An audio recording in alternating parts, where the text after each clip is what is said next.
नमस्कार दोस्तों, news point लेकर हाजिर हूं मैं राजीव। महाराष्ट्र की राजधानी मुंबई से करीब 125 किलोमीटर दूर पालघर से एक दर्दनाक और शर्मनाक घटना सामने आई है। यहां भीड़ ने 2 साधुओं सहित 3 लोगों की हत्या कर दी।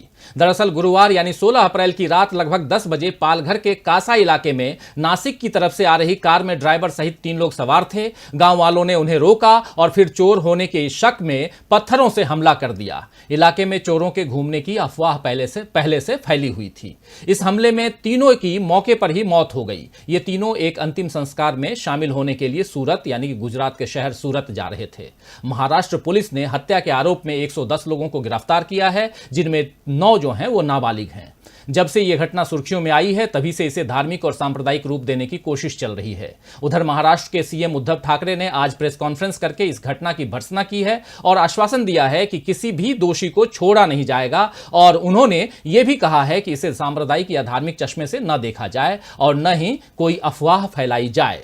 तो आज इसी संवेदनशील मामले पर चर्चा के लिए हमारे साथ जुड़े हुए हैं अमलेंदु उपाध्याय जी। अमलेंदु जी, आपका स्वागत है। जी धन्यवाद।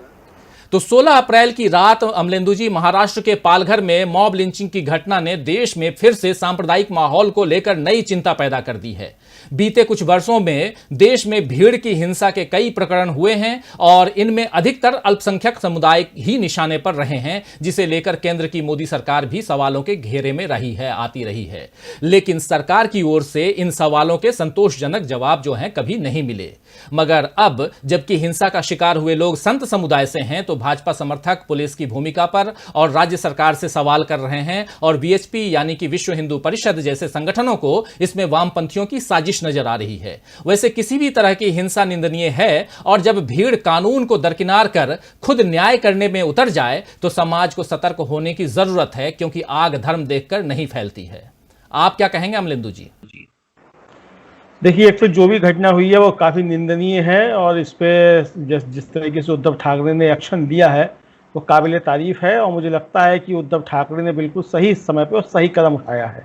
लेकिन जिस तरीके से घटना का सांप्रदायिकीकरण करने की कोशिश की जा रही है, हालांकि जो महाराष्ट्र के गृह मंत्री अनिल देशमुख, उन्होंने ट्वीट करके कहा भी है कि जो घटना में जो आरोपी हैं वो किसी दूसरे धर्म के नहीं हैं, यानी जिनकी हत्या हुई वो और जो आरोपी हैं वो एक ही धर्म के हैं। तो ये स्पष्ट है। लेकिन जिस तरीके से गुरुवार की घटना को लेकर के और रविवार को भारतीय जनता पार्टी का आईटी सेल सक्रिय हुआ और जिस तरीके से उसने ऊधम मचाना शुरू किया सोशल मीडिया पे, उससे ये बात जो है वो फिर जो है सवालों के घेरे में है कि आखिर इसके पीछे मकसद क्या था।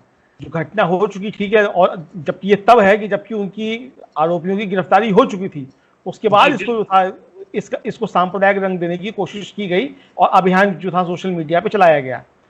सबसे बड़ी बात यह है कि आज जो लोग इस पे अभियान चलाने की कोशिश कर रहे हैं, क्या उन्हें ये बात तब समझ में नहीं आ रही थी जब जयंत सिन्हा जो केंद्रीय मंत्री थे मोदी बंद गवर्नमेंट में, और वो मॉब लिंचिंग के आरोपियों को जब वो जमानत पे छूट के आ रहे थे उनको माला पहना रहे थे?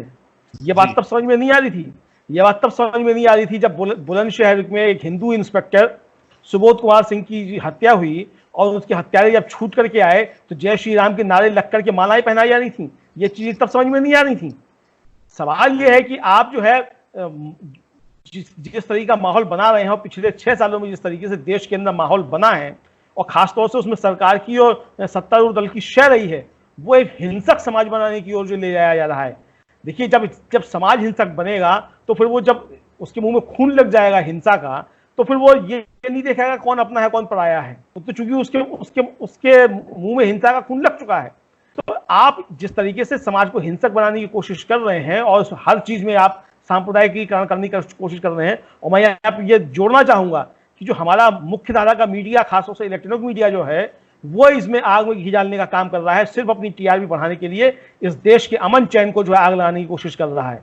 तो बहुत सतर्क रहने की आवश्यकता है। और जो लोग भी जो आज इस घटना की निंदा कर रहे हैं, मैं समझता हूं कि उनको अखलाक, पहलू खां, इंस्पेक्टर सुबोध कुमार सिंह, इन सबकी हत्याओं की, मॉब लिंचिंग की घटनाओं की निंदा करनी चाहिए। और अगर नहीं करते हैं तो आप समझ लीजिए कि आपके मन में खोट है। जी बिल्कुल सही कह रहे हैं और साथ ही पालघर की घटना की हर हाल में निंदा होनी ही चाहिए और इसके दोषियों को कड़ी से कड़ी सजा मिलनी चाहिए ताकि आइंदा समाज में अफवाहों से हिंसा फैलाने वालों पर लगाम लगे और किसी निर्दोष को बेमौत न मरना पड़े। लेकिन हैरानी इस बात की है अमलेंदु जी कि लॉकडाउन के इस वक्त में इतनी भीड़ आखिर कैसे एक गांव में जुट गई? क्या पुलिस प्रशासन को इसकी जरा भी भनक नहीं लगी? सोशल मीडिया पर जो अफवाहें फैल रही हैं, क्या पुलिस को इस बारे में कोई इल्म नहीं था? अगर ऐसा है तो यह पुलिस प्रशासन की भी बड़ी नाकामी है। इस मामले को सांप्रदायिक रंग देने वालों की साजिश भी समझने की जरूरत है। वे ऐसे ही मौकों की तलाश में रहते हैं। हम लगातार देख रहे हैं, चाहे वो अखलाक की बात हो, चाहे वो पहलू खां की बात हो या सुबोध सिंह की जो बात आप कर रहे थे, इसलिए कि कब कोई हिंदू निशाना बने और उन्हें दूसरे धर्म के लोगों पर उंगली उठाने का मौका मिल जाए, यह भी है। यह कई सारी चीजें हैं। इसलिए अमलेंदु जी, मैं ये चाहता हूं आपसे ये जानना कि आखिर जो स्थितियां निर्मित हुई हैं, चाहे वो अभी की बात हो, चाहे पुरानी बातें हो, इसको जो सांप्रदायिक रंग देने की कोशिश होती है, आखिर उसमें किसको फायदा होता है? देखिए, जाहिर सी बात है कि जब भी हिंसा होती है, सांप्रदायिक हिंसा होती है, उसका फायदा एक विशेष पार्टी को ही होता है। आप देख लीजिए, अब तक का इतिहास उठा करके देख लीजिए, और वो जो यहाँ तक बढ़कर के आए हैं, वो समाज का ध्रुवीकरण करके, समाज को विभाजित करके ही यहाँ तक पहुंचे हैं। लेकिन वो ये भूल जाते हैं कि आप जिस तरीके से समाज को विभाजित कर रहे हैं, वो एक दिन जो देश विभाजन की बुनियाद रख रहा है। और आप समाज को जो बांट रहे हैं, तो वो जो है, वो समाज को बांटना जो है, आप केवल धर्म के आधार पर ही नहीं बांट रहे हैं। जब आप बांटने की कोशिश करते हैं, तो आप कहीं ना कहीं अपने समाज को भी बांटने की कोशिश कर रहे हैं। और जब समाज बट जाता है, तो फिर वो अपना और पराया की भूल जाता है। आप फौरी फायदा उठा लेंगे, सरकार में आ जाएंगे, सरकार में बने रहेंगे, अपनी नाकामियों पर इन हरकतों से पर्दा डालते रहेंगे, लेकिन आप इंसानियत का, इस देश का बहुत नुकसान कर रहे हैं, बहुत ज्यादा नुकसान कर रहे हैं। और इस भस्मासुर को अगर नहीं रोका गया, तो ये एक दिन इस मुल्क को और इंसानियत को तबाह कर देगा।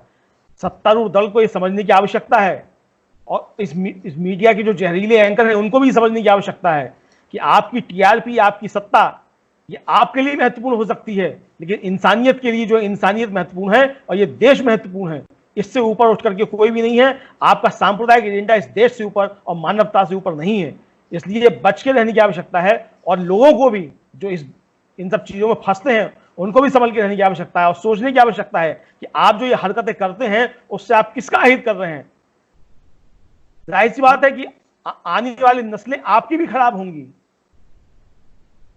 बिल्कुल बिल्कुल बिल्कुल, जी जी जी जी, बिल्कुल सही कह रहे हैं कि आने वाली जो पीढ़ी है वो भी। और दूसरी चीज क्या है कि जो स्थितियां निर्मित होती रही हैं, हम लोग देखते रहे हैं, वो कहीं ना कहीं उसकी भर्त्सना होनी चाहिए। लेकिन समय पर हमने इस बारे में जब भी कोशिश की, सुनना चाहा कि मोदी जी क्या कह रहे हैं, उनकी तरफ से इस मामले में, इन पूरे जो भी घटनाक्रम पिछले दिनों हुआ, चाहे वो अखलाक से लेकर के पहलू खां तक का मामला हो, चाहे सुबोध सिंह का मामला हो, कहीं भी मोदी जी का कोई जवाब इस पे नहीं आया। ये अपने आप में एक जो है प्रश्न चिन्ह खड़ा करता है। लेकिन साथ में मैं ये जोड़ना चाहूंगा अपने दोस्तों से, अपने दर्शकों से, कि पालघर मामले में हमें एक बार फिर जो ये जो मामला है, उसने हमें एक बार फिर से ये सिखाया है कि भीड़ का कोई धर्म नहीं होता है, ना हिंसा कोई धर्म मानती है। जैसे कि वहां पे जो अभी तक बात हो रही थी कि एक पक्ष जो है दूसरे पक्ष को, एक समुदाय दूसरे समुदाय के लोगों की लिंचिंग करता था, लेकिन यहां सेम समुदाय जैसी बात हम लोग बता रहे हैं कि एक ही समुदाय के लोगों ने एक ही समुदाय के लोगों को मारा है।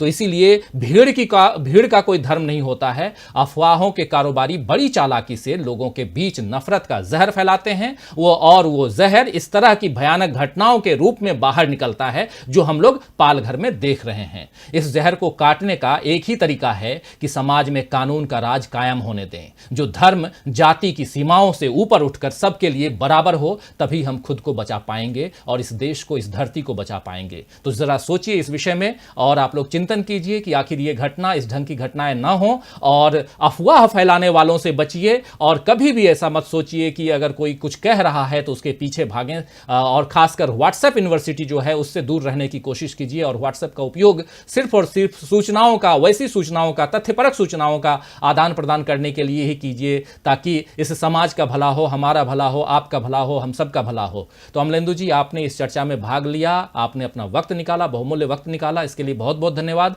और दोस्तों, आपने इस गंभीर विषय को इतनी गंभीरता के साथ सुना, उसके लिए आपको बहुत बहुत धन्यवाद। और देखते रहिए डीबी लाइव। अगर ये वीडियो पसंद आया तो इसे शेयर करना ना भूलिए, शेयर जरूर कीजिए, ज्यादा से ज्यादा लोगों तक इसे पहुंचाइए। नमस्कार, देखते रहिए डीबी लाइव।